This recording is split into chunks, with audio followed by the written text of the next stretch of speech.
Okay, thanks for joining us. I'm Mirko Draca. I'm the director of the Cade Research Centre at the University of Warwick. I'd like to welcome you to our event on 10 years of austerity. It's related to a special issue of our Research Centre magazine Advantage, which is coming out, or which will be released later today, which is a special issue of our magazine focusing on different areas of the impact of austerity and the design of austerity over the last 10 years. With your registration, you should have received a link to a Slido page where you can put forward questions. So the way that we'll be running this is having each speaker speak for about 10 minutes. If you've got burning questions related to that speaker's work and what they've been discussing, you can put that forward on the Slido, and we'll have a brief period where those questions can be asked at the end of the 10 minutes. But we're planning to have a much, a longer period once all of the speakers have finished speaking, where there can be a general discussion about, austerity and the impacts of austerity. And the way that that will work is that our team will kind of collect the questions off of Slido, and we can just read them out to the speakers in that way. So I think let's just get started. So our first speaker is going to be Professor Nick Crafts, my predecessor as Cade's director. And what Nick is going to talk about is give us a historical perspective on austerity in the 2010s versus earlier periods of austerity. So do you want to take it away, Nick? Nick, could you unmute? Yeah.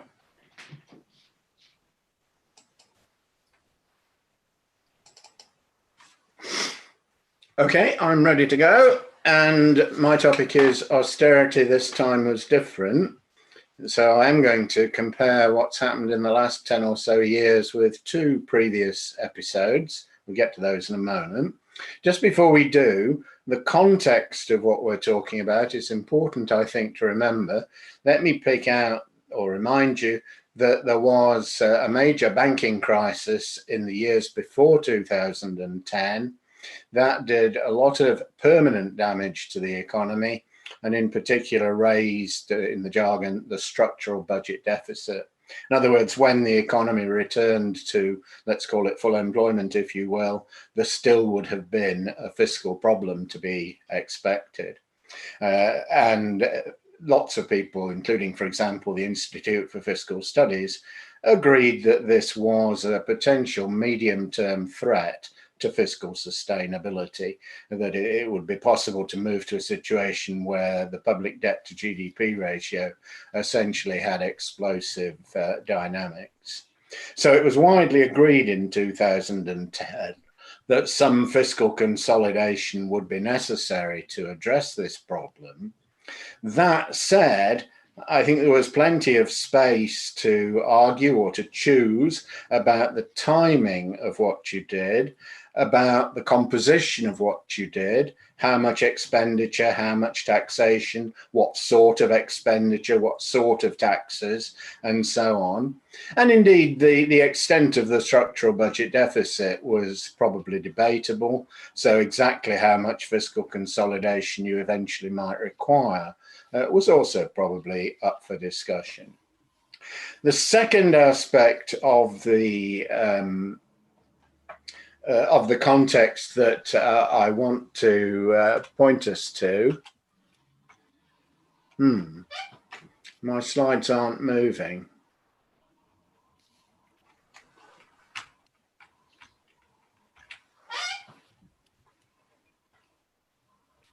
Nick, do you want to stop the screen share and then restart the screen share? Maybe I should. Yeah, the slides seem to be stuck. Okay. So I'll go to share screen again. Yeah, try again. Yeah, and open the slideshow again, I guess. Yeah. All right. And it's still not moving. Okay, so Stephanie Sievers, she can put the slides up. Okay. Okay. So Stephanie, do you want to try that out? That's a good idea.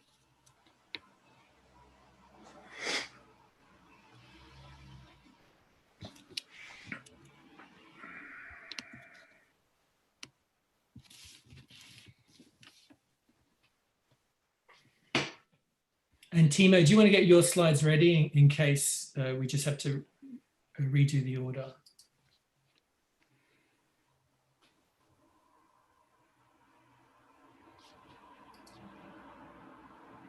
Okay, so Stephanie's got it going.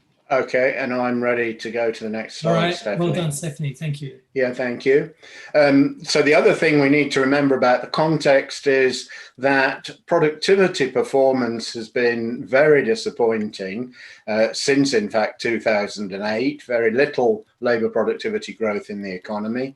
That meant that growth overall was severely undermined, restricted. And for some of the arithmetic we'll see in a moment, that definitely made things harder. We could move on a slide now. Okay, so let's just have a look at some rather basic numbers about the fiscal position. Government outlays is total spending, transfer payments, goods and services, and so on. We see that that fell as a proportion of GDP by nearly 7 percentage points. Government receipts, that's basically taxation, of course, they rose a little bit, but a much smaller change than on the outlays. Through this period to 2018-19, the public debt did go up, notwithstanding the austerity, and the public debt to GDP ratio rose as well.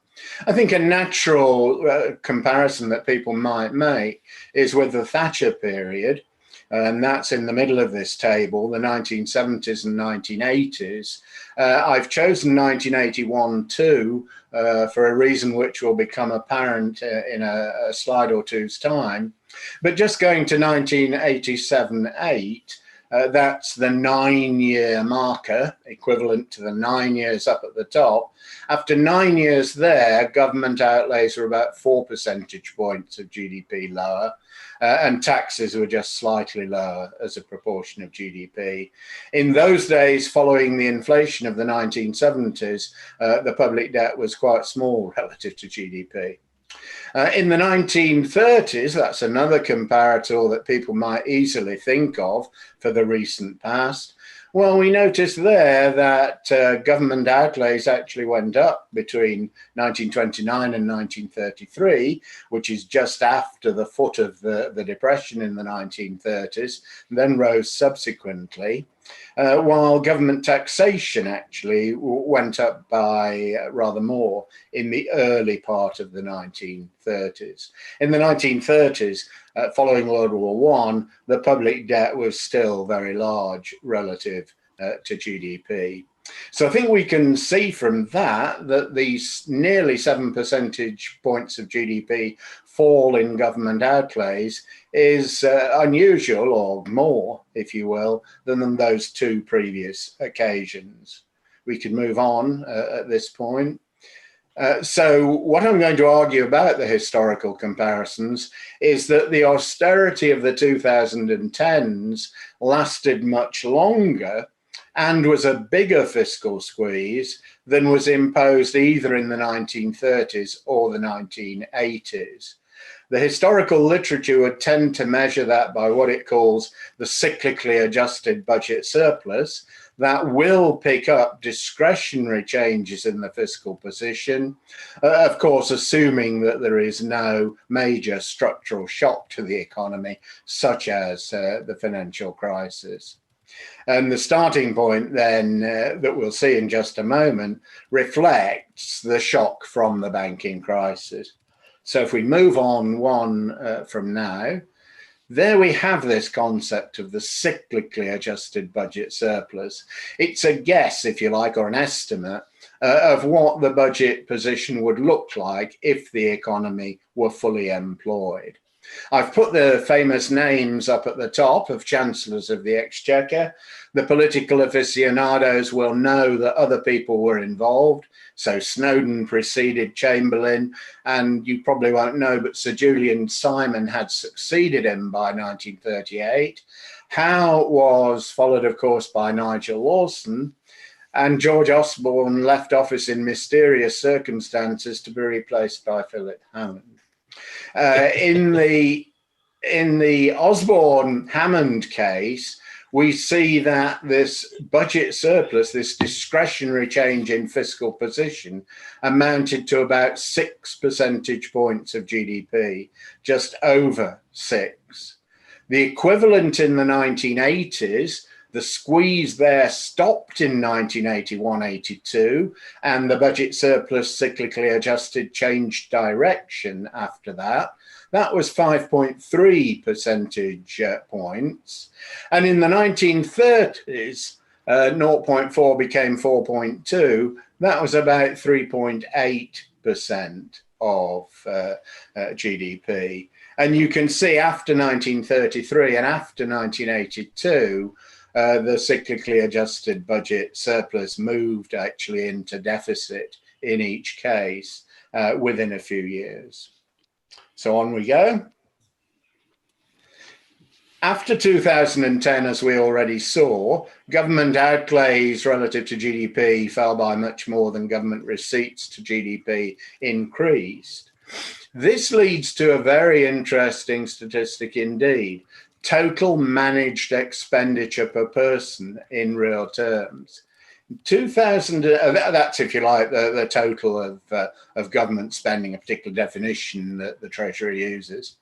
That was 5% lower in 2018-19 than it had been in 2009-10. In the 1980s, which lots of people would see as a savage squeeze, the equivalent figure was 10% higher.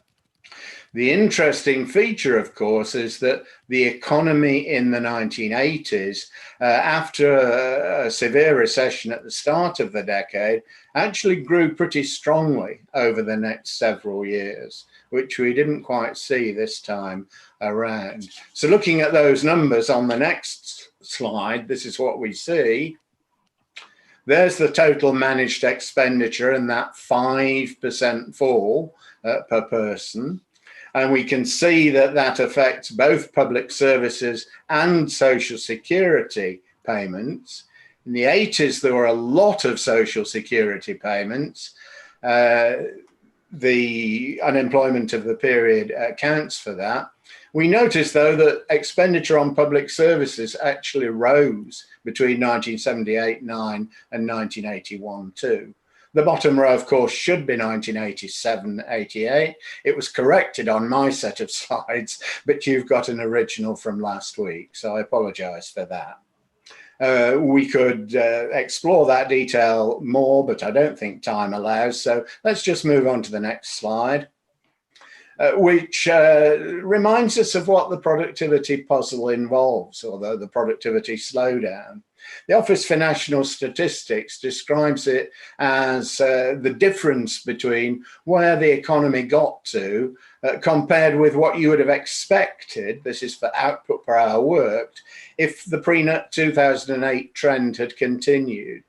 They estimate about 18.3% lower at the end of 2018 than on the previous trend. Not surprisingly, I don't trust the OMS, so I redid the exercise with an econometrician friend of mine. We concluded actually the number was similar. We got 19.7%. Is that an unusual shortfall? Well, we can see on the next graph.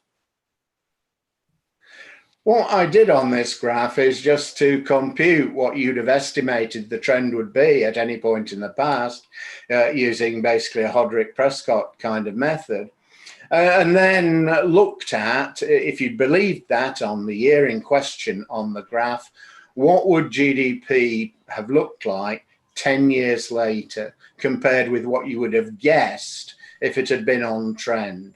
And you can see that 20% or so figure after 2008 is just way bigger than any of the previous shocks over something of the order of 150 years. So that the next biggest one would have been in the 1970s, and that would have been about half what we've seen. So the unprecedented productivity shortfall, I think, is the background to the difficulties of reducing government expenditure as a fraction of GDP without reducing total expenditure in absolute terms per person. And on to the last slide, please.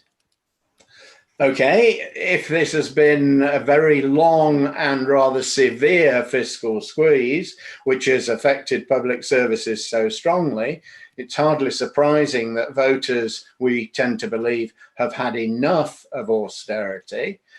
Just when they thought they might be out of the woods, of course, coronavirus has come along.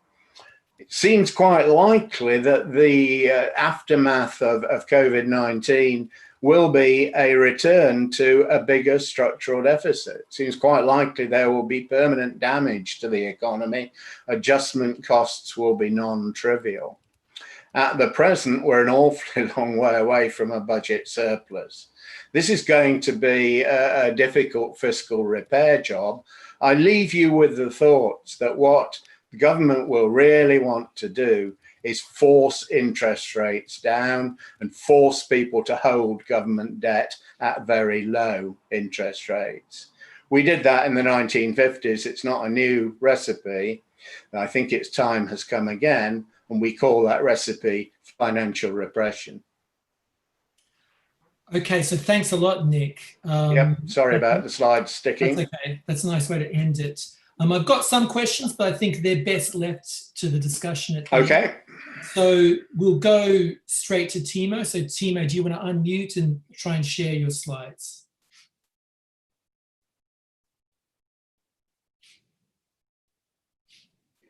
Yes, thank you very much for having me here. So I'll give a brief review of some of the academic work that was done in the context of studying how the post-2008, 2009 austerity that was induced, from 2010 onwards was different, as as Nick has so eloquently put. In doing so, I would like to make 4 points. Welfare reforms that were a big part of the austerity squeeze significantly undermined economic recovery post-2010. And the second point I would like to make is that some welfare cuts, and I'll look specifically at one that is quite prominent, the housing benefit cuts, did not actually end up saving a lot of money. They just ended up shifting burden because the austerity did not tackle the underlying structural problems that are plaguing the economy. Again, as Nick had pointed out, the underlying productivity issues. I will quickly allude to how welfare cuts gave us Brexit. Not just by tipping the vote in 2016, by inducing protest voting, but actually by shifting the political landscape between 2010 and 2015 in a way that facilitated essentially majorities in parliament in a way that would make a referendum to be held possible from perspective of majorities. And lastly, I want to quickly touch on Brexit's economic consequences to date, which is some ongoing research that I'm doing, which has a very similar feature. It's strongly correlated with, exacerbating regional economic inequalities, as economists had predicted, and it threatens to ultimately hit those very same regions that were suffering disproportionately from austerity going forward. And that's not a nice context to be thinking around post-COVID adjustments. So one important point that Nick made is the role of,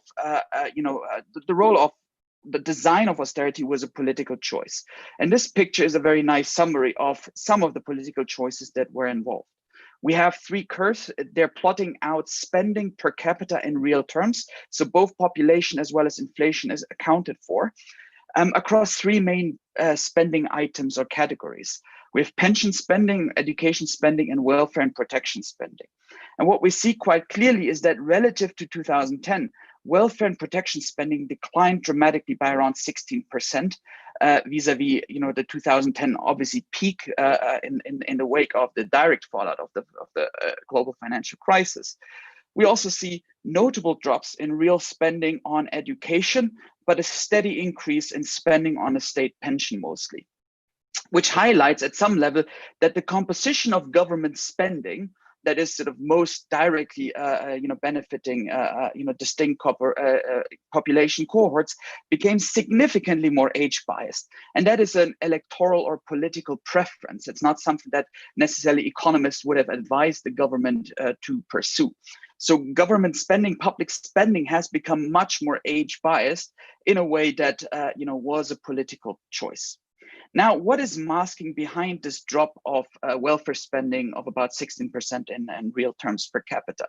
What's driving a lot of this effect is a significant reform to the UK's welfare system that was introduced through the Welfare Reform Act, which was estimated in 2013 to take out about 19 billion pounds of transfer incomes. That's supposed to be pounds, not dollars. If we break this down to districts, you would see essentially that the most deprived parts of the UK were projected to be most severely hit by these welfare reforms, which obviously set in stone the motion of further increasing regional economic divides that we know are very prevalent in the UK and are essentially at the end, Brexit will seem to contribute to this. Now, what happens if you take out 90 billion pounds essentially out of the pockets of households who are just about managing, or just at the sort of, just about managing their daily financial and economic lives? Any economist would tell you that this will have a significant knock-on effect on the wider economy. And this is ultimately one of the exercises that gets hidden, or that's sort of part of this work that I've conducted on the relationship between austerity and Brexit. But ultimately, what this is highlighting is that we have, for every pound reduction in transfer income, that's an estimate coming out of the academic work, I identified that roughly regional economies were contracted by about 2.5 pounds. So every pound reduction in transfer income that was induced by cuts to welfare spending, resulted in a further contraction to regional economies. We can do a very crude back of the envelope calculation that suggests that ultimately the 19 billion pounds that were projected to be saved, produced an economic hit of order of magnitude of about close to 50 billion pounds. Which obviously highlights that the public savings were much smaller than anticipated, because all these transactions that were not taking place vis-a-vis the counterfactual world without austerity, they would have still produced some amount of tax revenue, which highlights actually the public savings were much smaller than anticipated. Economists would call this, this observation a failure to account for general equilibrium effects, which obviously you can't do if you do economic impact analysis on a spreadsheet. I want to zoom in on a very specific reform that quite nicely highlights some of the issues. Specifically, I want to look at the cuts to the UK system of housing benefits, which in 2011 saw a dramatic cut whereby whereby housing benefit allowance were reduced from covering the median of all rents within a local rental market area to only cover the 30th percentile. That means a lot of households will have seen a significant reduction in the amount of housing benefit that they receive, in a way that decouples housing benefit from underlying rental markets. The 2011 reforms were an onslaught on the system of housing benefit, which is perfectly understandable from the public finance view, because the underlying problem in the UK's housing market is a lack of supply of affordable housing, which is, the UK is not, very special in that respect. It's plaguing lots and lots of countries, but I think the UK is an exemplary case of very poor management of that structural issue. That obviously produces accelerations of private sector rents in a context of population growth, more urban agglomerations, which ultimately expose the public finances through a system like housing benefits that anchored on rental prices to rental price inflation, which creates a huge problem, obviously, for the Chancellor of the Exchequer, because obviously any increase in private sector rents just directly impact public budgets. So the objective of these cuts was the beginning to decouple this benefit from the underlying rental market inflation, which that benefit is aimed to essentially help households cover. So just to get a sense of how this reform looked like, it affected about 5.1% of UK households. That makes up about between 20 to 30% of all the tenants in the private rented sector, which is a huge amount of individuals. And obviously the cuts were far from evenly distributed across the UK, you will see that, in particular urban agglomerations where rental prices were highest and where inflation was also, rental price inflation was the highest, they were much more severely affected by the cut. The average household that was receiving housing benefit lost about £600. In some parts of London, it was easily £600 per year. In some parts of London, this was easily more than £2,000 per year, which is sizable given the relatively low levels of income, in particular at the lower end of the skill distribution of the income distribution that typically are in receipt of these benefits. So the paper that I'm drawing on, and at the end there's a lot of references to these papers, is a very careful analysis using administrative data to what happened after these cuts were implemented. The short summary is very simple. They led to a dramatic increase in forced evictions by about 22.1%, mostly driven by families with dependent children. They led to an increase, they caused an increase in insolvencies and bankruptcies. They caused a temporary rise in property crimes, mostly thefts. The demand for temporary accommodation and shelter that's provided by councils, and they have a legal obligation to provide this to prevent homelessness, increased by about 17.8%. The cost of local councils to house people at risk of homelessness skyrocketed by around 100%, and statutory homelessness and rough sleeping went up dramatically. The housing benefit cuts tackled a symptom of the market failure, which is ultimately found in the housing market, but not the underlying root cause. And actually, by not tackling the symptom, the underlying root cause, by tackling a symptom, adjusting a symptom, you're just shifting the fiscal burden. And this is exactly what happens. The Department for Works and Pensions did at the end save some money, quite a non-negligible amount of money. But councils saw a dramatic increase in spending to account for essentially temporary accommodation that is provided. And councils had to resort to renting houses and properties at market rents, which is exactly dynamic that the savings were tried to unblock, to remove the exposure of public finances from rental price inflation. Councils had to essentially rent at private rented properties at market prices to meet the statutory homeless prevention duties, which ultimately can be summarized in this figure. The central government's gain in terms of lower housing benefit spending maps very closely into higher local government council spending on homeless prevention and so on. And if we look at the estimates, it suggests that roughly £1 for every £1 that the DWP saved in lower housing benefit payments, the council cost for homeless prevention increased by between 38 to 58 pence, which highlights that actually not much fiscal savings were done.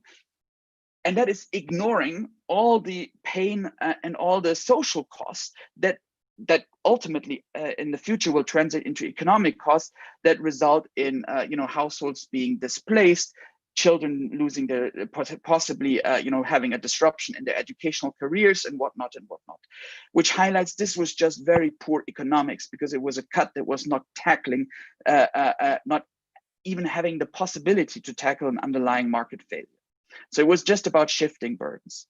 Now, I want to very briefly in the last 2 minutes talk about how austerity helped to produce a political backlash. The important impact of austerity, that I study on in very much granular detail, is not just about what happened in 2016. It's about what happened between 2010 and 2015. And ultimately, if we do the analysis, this is looking at UKIP vote shares and support for UKIP across elections and within a panel of individuals on the right-hand side, what we see is that the individual level exposure to any one of the specific cuts that I study in the paper in quite a bit of detail significantly increases the propensity to support UKIP. And it was the electoral pressures before 2015 that resulted in essentially the Conservative Party shifting because of the fear coming from UKIP. And it's that shift within the Conservative Party that was facilitated by what's going on in the broader electoral landscape, much of it due to a protest motive, that led to this shift. So it's not just about understanding what happened in 2016, it's about understanding what happened in the run-up to 2016. And we see these electoral pressures mounting from UKIP that essentially created an environment and also political realities due to various forms of vote splitting and so on in the Westminster Parliament that resulted in essentially political realities to call up a referendum. The last bit I want to say is, it's a warning shot. And this is some ongoing work that I'm doing with one of my students that essentially traces down the regional economic cost of the Brexit vote so far. Where we do a very simple thing. It's an exercise that has been done at the country level. We just do it now at the regional level, and we look at essentially how the UK started to diverge from the growth that it was typically sharing with other major economies or other regions across Europe or the world. And what we see, if we do the statistical approach, we can estimate a gap of how the UK has not participated in growth post-2016 in a way that it would have participated pre-2016. And that already points to significant output gaps. This is looking at 2019 Q3 figure, whereby the English GDP looks about close to 4 percentage points smaller relative to the counterfactual of what the GDP could have been like had it not been for the Brexit vote. And in this paper, which hopefully will release sometime soon, we'll be looking at the district-specific breakdown, which will tell you exactly what economists had feared, that austerity or the Brexit that was induced by austerity shrinks regional economies exactly in the places that were hit hardest by austerity and will be hit most by the disruption to patterns of trade and terms of trade that have not even happened yet. They will happen come December. So it could be that from austerity to Brexit to possibly to more austerity, obviously all in the context of a post-COVID world. So at some level, the main takeaways are austerity in particular design was self-defeating. In many cases, it undermined economic recovery, it undermined the tax base, it shifted burdens, did not tackle underlying root causes, and ultimately, and this is where I think economists need to receive a little bit of protection, it's a political product that was not necessarily what economists would have advised generally. So let me just leave it here. The slides that will be shared is a reference to the papers that have been touched upon. And let me hand back to Mirko. Thank you very much for your time. Thanks a lot, Thiemo. Lots of stuff to discuss there. I think we've got some questions, but again, let's just leave that until the final discussion after Liam. So Monica, do you want to kick off and share your slides? Yes. And talk about crime and austerity. Yeah. Okay. Is it visible, right? Yep. Okay, so well, thank you for inviting me to speak. These parts, like this work that is being published on the magazine, is shed a bit of more light on how austerity affected police numbers and on potential effects of that. And this piece is together with Mirko, who is hosting this seminar. So we've seen with the previous presentation that austerity has had a lot of and potentially has a lot of impact on various aspects of social life, voting. It has had a very serious impact on, and it has cutted a lot of benefits, especially like not in general austerity, but in particular the austerity in the last decade. And one aspect that austerity is affecting is also other cuts to services and public services. And one aspect is the impact that is had on police numbers. So in 2019, the Conservative government proposed to overcome a bit these cuts that have been going on in the last decade. But this figure here shows that the 20,000 police officers more that were promised in 2019, and that due to the COVID may actually not be feasible now, may just partly overcome the big drop in numbers that has been observed since 2010. If you look at the numbers in the whole country, like the jump has been from a bit above 140,000 police officers to a bit above 120,000. So the decrease has been big, and it has been something that's new with respect to the previous decade, where police numbers seemed quite stable over time. These cuts have not been homogeneous across the territory. And so the geography of the cut is quite spread. So all the police forces have observed a cut in the last 10 years, but the cut has been going from minus 27% in some areas of the country to something that's, that's way less serious in a way. And the large reduction has been concentrated in the East and the Midlands. So the geography is not, so the cut has not been the same for the whole country. And one may start wondering whether, like, how these relate to crime and how, like, whether these can have an effect on crime.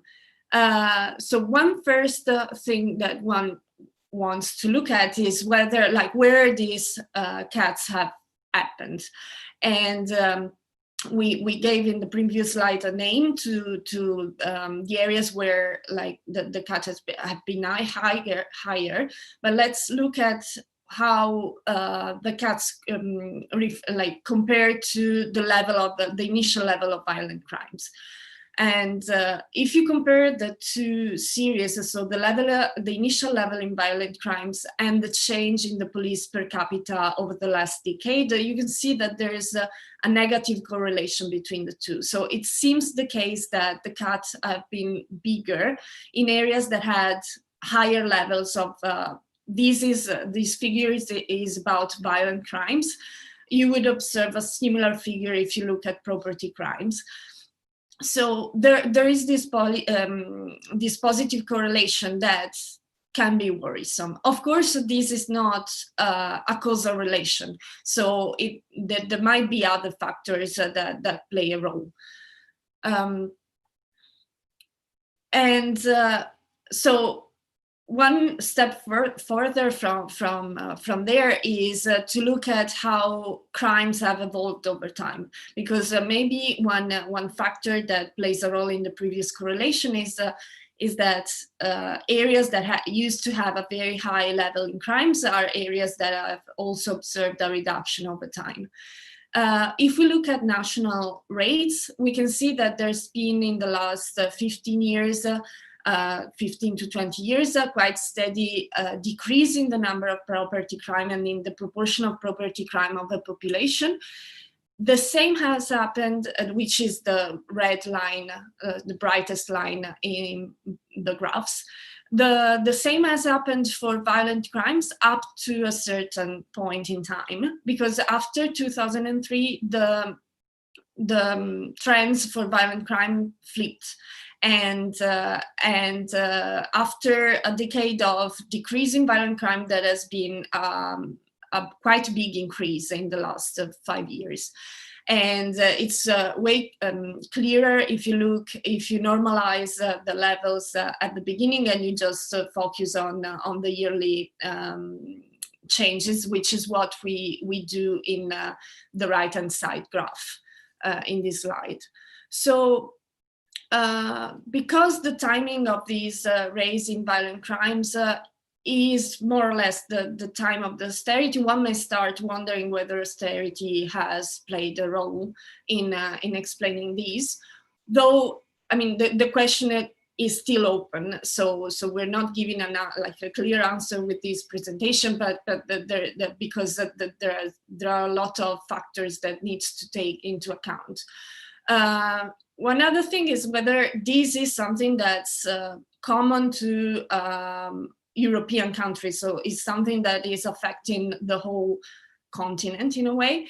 Actually, if you look at Eurostat data on crime, this doesn't seem to be the case. So one thing that you notice when you compare the UK with other European countries, and here the graph is about the biggest European countries, namely Germany, Spain, France, and Italy, you can see that the levels of both property and violent crimes in the UK are higher, and that this increasing pattern since 2013 that we observe in the UK is not there for other countries. So it seems to be something quite specific to the UK.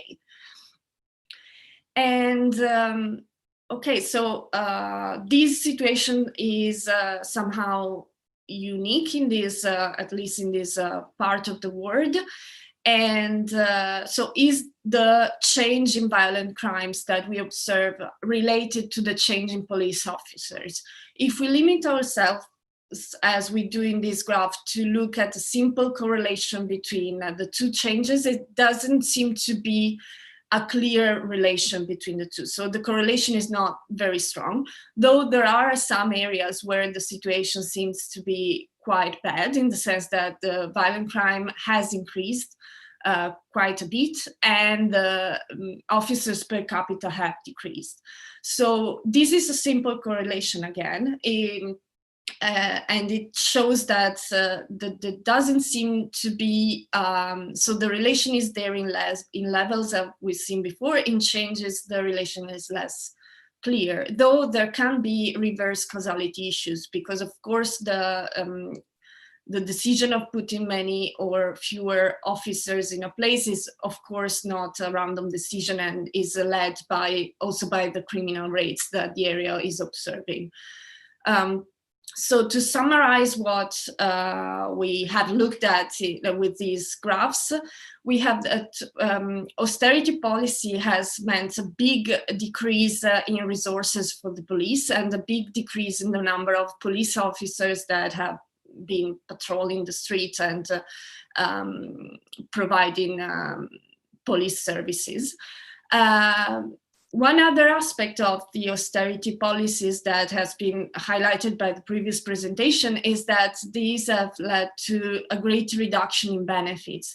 So, and these can in turn have had an impact, as the paper mentioned by Thiemo showed to have some, that housing benefit cuts have had some temporary impact on property crimes. So like the austerity measures may have had two different channels through which they impacted criminality. One is through the police cut, and the other is through the reduction in benefits. Whether the rise in violent crimes that we observe in data is actually driven by austerity is still an open issue. So of course, what we have looked here are correlations that are informative, but they don't take into account issues of reverse causality that may have an impact. So a more thorough study on this will be required, and there is a plan to go further with studies on these aspects. So yeah, this is what we see looking at trends in crime and relating that to austerity trends in police forces. Thank you for. Okay, great. Thanks a lot, Monica. That was really clear and on time in particular. Okay, so what we've got now is, so Liam Halligan, economics journalist Liam Halligan, is going to give a kind of general overview of austerity issues. So, and Liam, being a journalist, he doesn't have the crutch of slides. So Liam, do you want to unmute and start your commentary?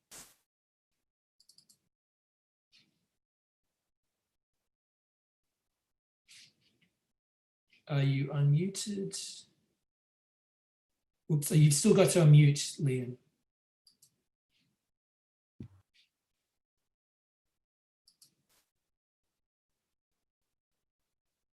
You got. Okay. Yep, okay. Yep, got it. Right. Okay. I've just managed to lose my notes. 1 second. Okay, here we go. Well, it's very nice to be here. Thank you for having me. I was very impressed with the Cage's latest edition of Advantage, the Fiscal Bulletin, and I'll refer to it during my comments. So the UK is set to end this year with a fiscal deficit of around 14% of GDP. We think that's certainly the OBR estimate. That's up from just 2% in 2019 and far worse than the 10% deficit in the aftermath of the 2008-9 financial crisis. Back then, of course, the national debt was less than 50% of GDP. And now, as we heard last week, it's already over 100%. So clearly, this is a very serious fiscal situation. It's going to take a lot of skill, quite a lot of luck as well, I think, to come through this without enduring a nasty systemic collapse of some kind, in my view, whether it's linked to currencies, the sovereign and or corporate bond markets, or some other more obscure financial whiz-bang that we haven't heard of yet. I mean, who'd heard of mortgage-backed securities and CDOs prior to 2008-9? So for me, I'm an economist who talks to lots of people across politics, across financial markets. I'm a journalist, as you heard. I've also worked in asset management. So I'm acutely aware when discussing fiscal policy, what's always weighing on my mind isn't just the intrinsic merits or otherwise of spending more or less money in a particular situation, of raising more or less tax for a specific spending cause, and the related political debate, of course. I'm always mindful of the impact on financial markets and whether or not financial markets will take it, will wear it, will accept it. So my earliest memory, I was 6, was of the 1976 IMF crisis. Maybe I should have got out more as a kid. The UK's economic Suez, if you like. And I've spent quite a lot of my life living and working in emerging markets, places where financial turbulence and the danger of a systemic crisis is often front and center. I mean, there are very few certainties in economics, but one clear historic trend is that when financial markets lurch and endure big drops, it's the poorest who suffer the most from the resulting fallout in terms of employment lost, business upheaval, and the melting away of often hard-won financial security. And I think all of us, academics, journalists, politicians, when we're discussing the big fiscal picture, we need to keep this in mind. You know, a decade ago, just over, we endured the most serious financial collapse in living memory. And the bankers who caused it got off largely scot-free. Many of them ended up much wealthier. All that tears at the social fabric. And another big crisis would generate huge economic pain and could seriously radicalize politics, certainly across the Western world, in my view, pushing public opinion further away from the center ground and towards the extremes. The reality is that equity markets at the moment are grossly overvalued compared to the state of our underlying economies across the West. The S&P 500, the main bellwether of US stocks, is up 4.5 times, 4.5-fold since 2009, despite a decade of insipid growth, pumped up by quantitative easing. US stocks are back now to where they were in November, pre-COVID, even though corporate revenues have collapsed. They seem completely detached from any kind of macroeconomic or even business balance sheet reality. This is all about central bank largesse. And we have to conduct this fiscal debate, I think, with a very clear eye on the fragility of financial markets, and in particular, the underlying reason why borrowing costs are so low. And they're low because of quantitative easing. That's the reason, because central banks are buying up sovereign bonds and supporting the price of bonds, which of course lowers the yield. We need an honest assessment in this debate of whether ultra low yields on sovereign debt in the US, the Eurozone, in the UK, and the other major economies can be maintained.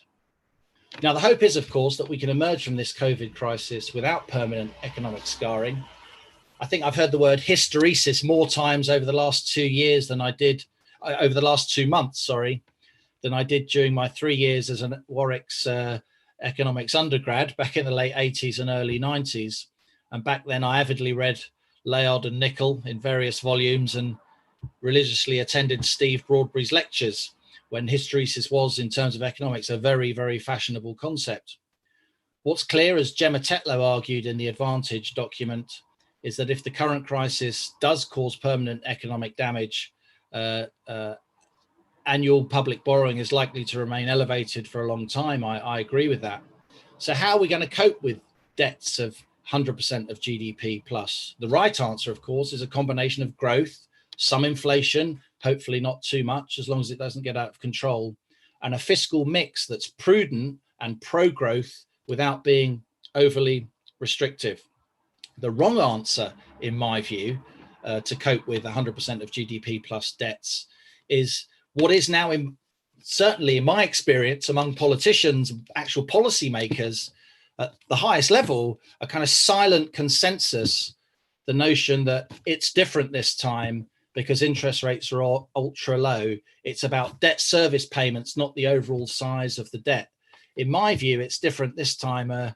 Some of the most dangerous words in the English language, certainly when it comes to economics and finance. I think that throughout this health crisis, there's been too little appreciation of the economic impact of the lockdown and the knock-on human impact. The political and media class likes simplistic dilemmas, lives versus livelihoods, but I've always felt that's a false dichotomy, and have been writing that in endless newspaper columns 2 or 3 times a week.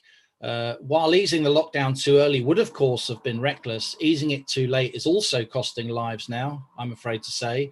There should be far more focus on Angus Deaton's work on the economically driven deaths of despair, the work that he did in conjunction with the IFS, which deserves a much wider audience in appreciation, in my view. It's a phenomenon that's likely to be, unfortunately, repeated after this crisis, after the lockdown, given the related economic fallout. I think there's scant appreciation among our political and particularly media class of the scale of the economic fallout that we're facing now. Take last week's unemployment figures, 3.9%, according to the Labour Force survey. That was the headline. Oh, it's still close to a record low, the Evening News blithely told us. No, who cares if the Labour Force survey is reported with a big lag? The latest available numbers that were reported covered just February, March and April.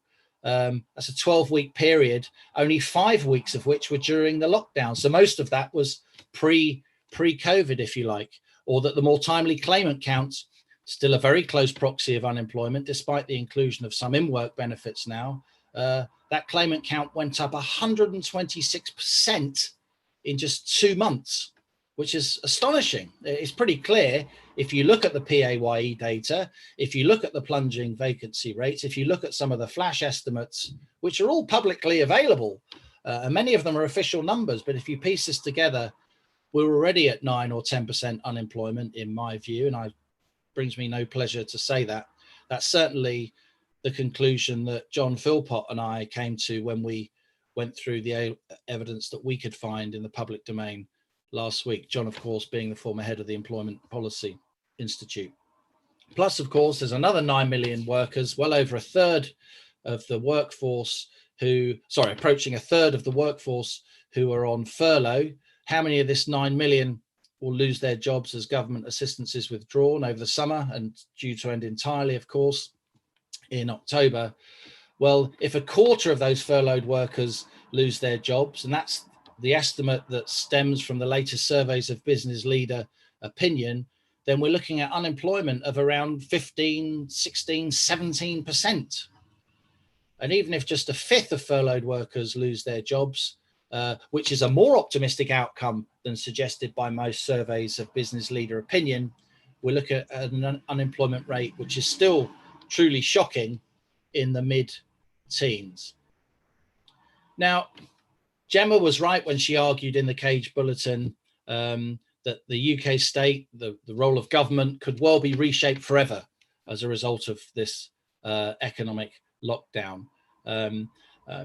But for my money, as we try and cope with these large debts, and as we embrace fiscal activism, which we need to, then the unrelenting focus should be on growth. So that means cutting labor costs, slashing employer national insurance, liberalizing planning laws. We're facing an unemployment disaster, and I think bold, courageous action is the only reasonable response. So I think we should be considering regional tax breaks, free ports, a genuine plan to link up our big northern cities. The Tories' levelling up agenda was a pretty canny, callous piece of political sloganizing, but it needs to become a rallying call now, mobilizing both public and private investment to reboot regional growth. I was struck very much by the analysis of Thiemo in the Cage publication, highlighting the human misery of trying to keep the housing benefit bill, still well above £20 billion a year, under control. Thiemo also demonstrates very convincingly the false economy of slashing the central housing benefit bill, given the implications then for local authority spending. The answer in that realm for me is to engineer a very decisive shift within our social housing policy away from benefits and towards bricks, unleashing a major program of social house building. It's something I've argued for many, many years, alongside a broader effort to ensure our increasingly overmighty, oligopolistic now private house building sector, which has long been following a policy of contrived scarcity, builds more homes.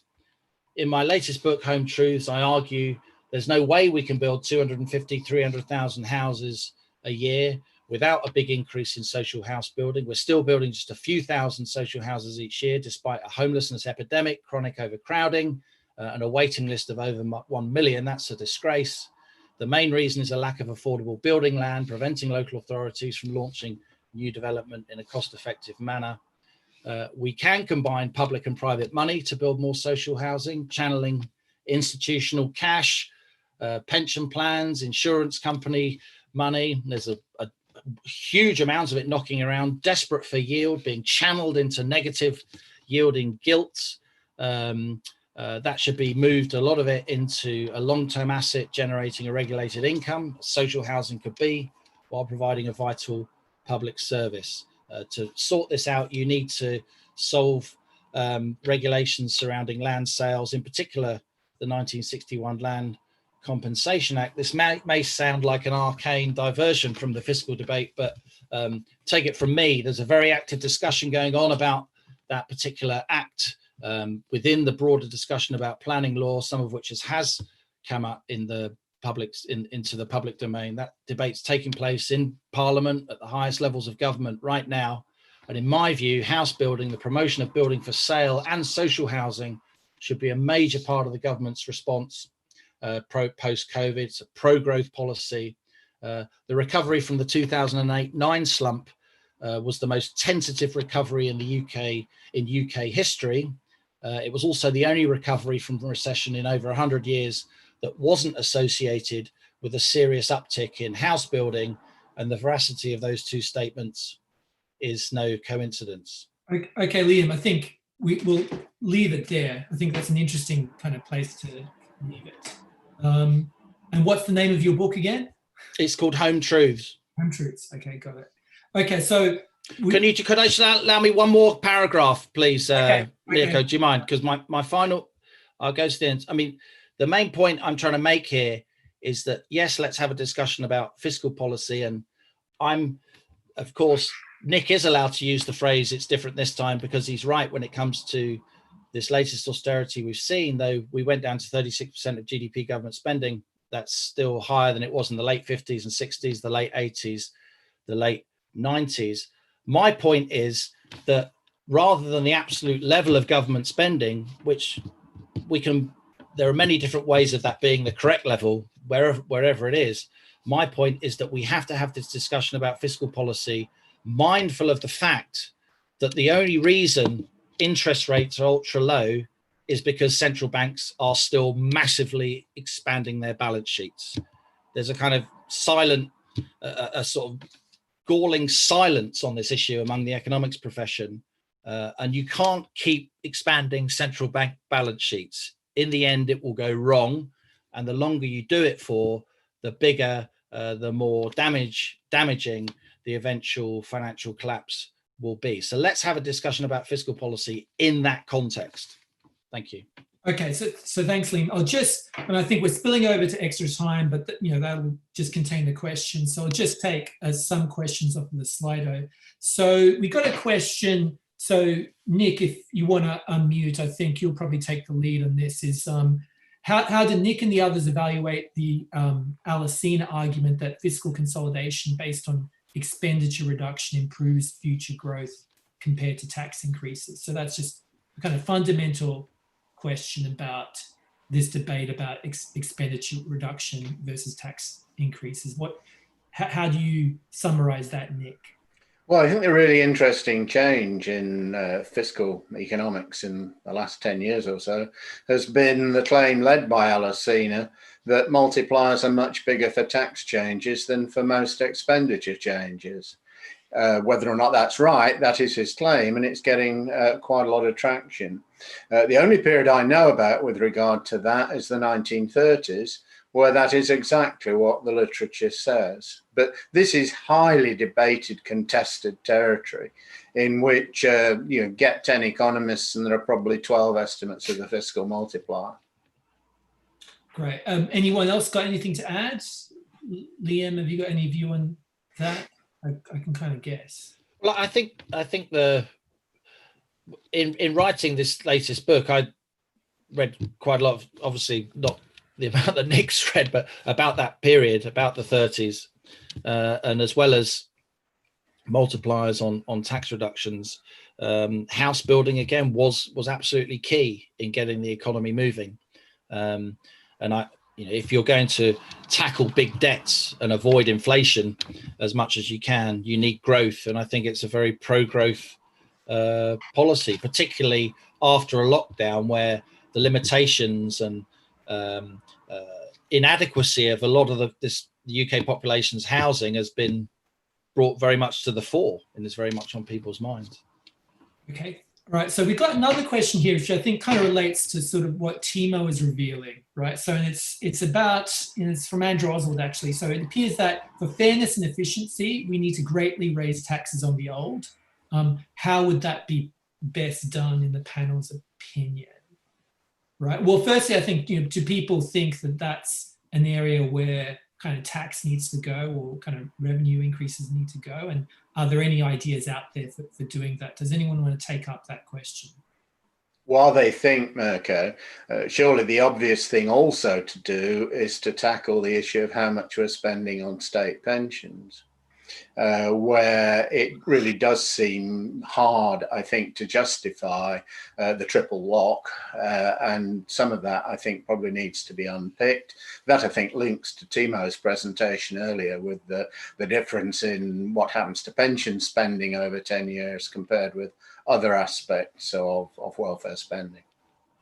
Yeah, that's right. So Thiemo, in your data, so when does the triple lock kick in? Because I was just looking up the triple lock. That's quite a recent thing, right?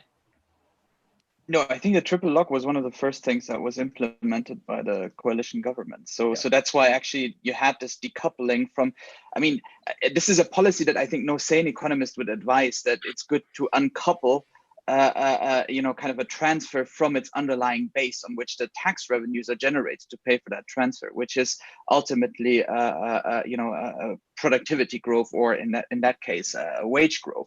And this is what the triple lock did. I think, like, just chiming in, I think the triple lock is obviously something that has to go, but at the same time there is always also there's a social policy element to it, because the UK's state pension is one of the worst public pension in the world if we think about the real value of it, and this will have redistributional consequences, and there will be losers from any sort of reform to the system of state pension. It's just about making sure that this awareness is there, and that will potentially just shift around burdens to other welfare instruments that will be still in place in order to support essentially households that are relying on the state pension as a primary source, a main source of income. And there's a non-negligible number of those.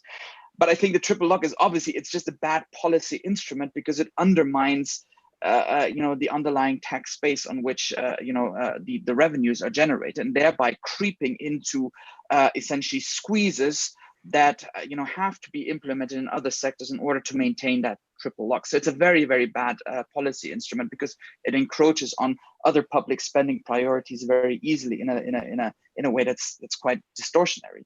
I think in terms of instruments that we can think of, and this is what the conservatives, what Theresa May, I guess, tried to do, is thinking a little bit about how we can leverage some of that wealth that's hidden in the housing stock, which is the result of a massively distorted housing market, which is, again, a public policy instrument. It's a public policy choice that the UK has. So I think there's questions have to be around how we can think about taxation of the wealth that's contained in the housing stock that typically gets passed on, or taxation of any capital gains that are being produced due to that scarcity that is politically engineered, is a political choice, so to say. Obviously exacerbated by the oligopolistic structure in the housing supply side, so to say. And I think this is really one of the big areas whereby, obviously, this is the nature of most of the wealth, also of the old, that then gets bequeathed to the next generation, obviously in a very distortionary way, where not everybody benefits to the same extent from inheritances. So I think this is a major area in which we, reform should focus.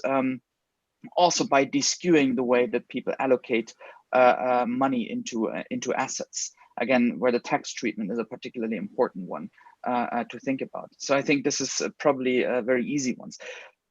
Can I just say one more thing? One more thing. Yeah.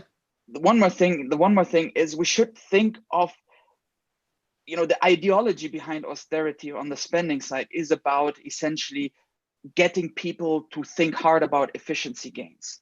How can firms, or how can the public sector become?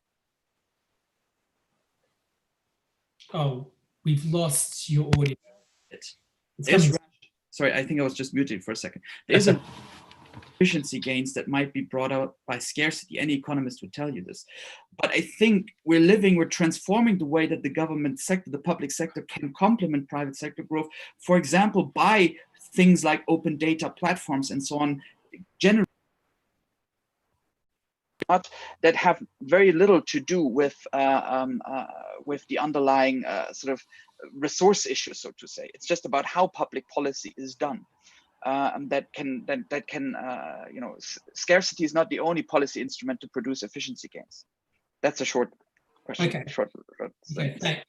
Thanks. My comment there would be, I think there's room for research on the political economy of these sorts of measures in terms of affecting pensions or the sources of wealth, right? So that's maybe something the research hasn't tackled, of what are the political economy barriers to making these kinds of changes? Because it's fine for us as economists to sort of say there's this obvious sort of areas where you can implement reforms. The question is why they haven't, why the government's not touching that, and how entrenched are the political economy barriers. So that's an interesting thing. I'm conscious that we've gone over time. I'm just going to do two more questions. So someone this is one for Liam. So Liam mentioned worries about financial markets. In a context where the whole world is hit by a common crisis, is there anywhere for money to run away to, right? And I guess this is a general question in terms of like we've observed what's been going on with markets, sort of highly optimistic response to the COVID crisis, right? I wonder, in terms of, what do the markets know that we don't know? Is there something that us as kind of more on the academic side that we're not seeing about markets? Maybe this question gets at that a bit. Liam, what do you think? Yeah, well, markets have become completely detached from underlying macroeconomic and corporate balance sheet reality, because I don't think they're being optimistic. They're just being completely speculative, because they know that central banks will keep expanding their balance sheets, and that money ends up in financial markets, whatever the macroeconomy is telling you. As I said, the S&P 500 is now where it was in mid-November. Are you telling me that the US economy or US corporate outlook is the same as November? Of course it isn't. And I would like to, I think you're completely right on pensions in terms as a sort of Cage advisory board member. You know, my input for future research will be partly, looking at, the state pension is a universal benefit where it's very, very difficult for sort of beverage, post-beverage UK to move away from a universal benefit. But there is research to be done on the number of recipients of the state pension that sort of, using it to boost their wine cellar or pay for repairs in their holiday home. So I do think the triple lock will go.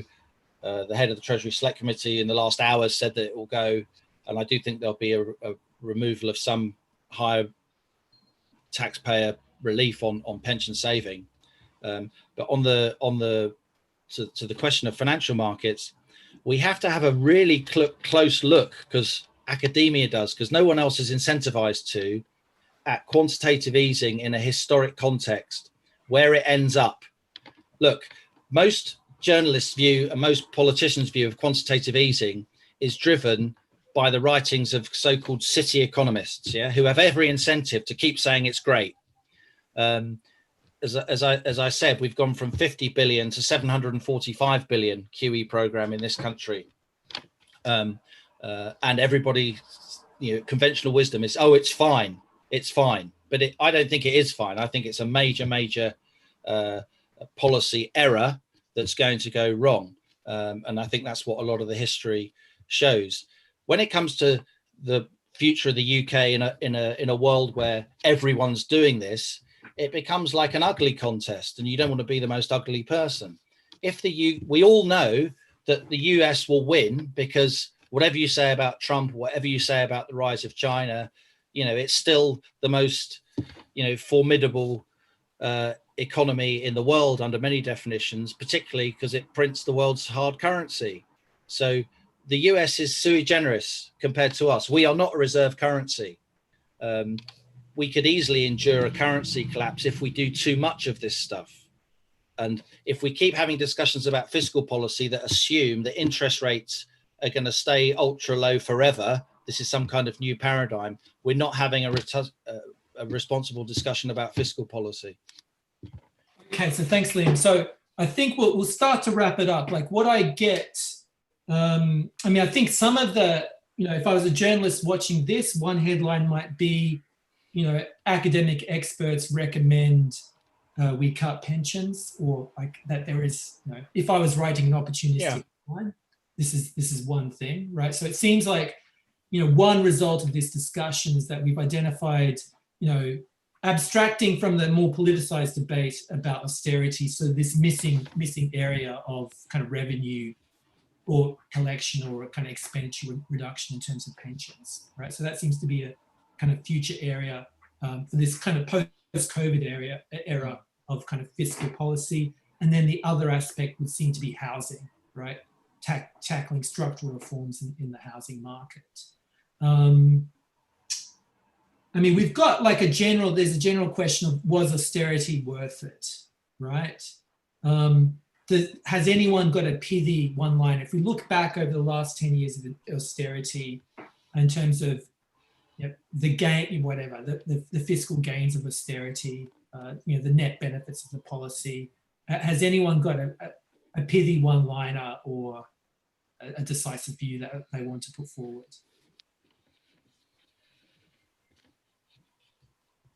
Nick?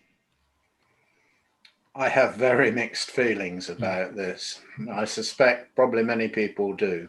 There are two sides to the argument. Okay, good. All right, I think that's a great place to finish on. So I'd like to thank the panel. Thank you. For a really interesting discussion and the people who asked some questions. So I'll direct you at the YouTube link, and in the emails, you'll have a link to the issue of austerity, which should be up in the next couple of hours if it's not already up. And I'd just like to thank the panelists again very much for their time and for this really interesting discussion.